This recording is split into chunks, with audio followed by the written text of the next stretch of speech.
এখন আমরা এসে পৌঁছেছি ইয়ামথুং ভ্যালি। ইয়াংথুং ভ্যালির এখন পরিস্থিতিটা ঠিক এরকম, উপরে দূর দূর অব্দি ভ্যালি, আর ভ্যালিতে দেখা যাচ্ছে চামড়ি গাই চারিদিকে, ইয়াক যাকে বলা হয়, দেখতে পাচ্ছেন সবাই এখানে ঘুরছে।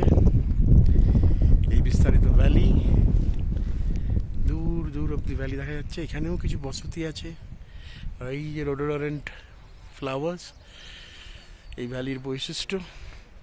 আর উপরে দেখুন কিভাবে মেঘ নেমে আসছে পাহাড়ের ঠিক মাথা দিয়ে।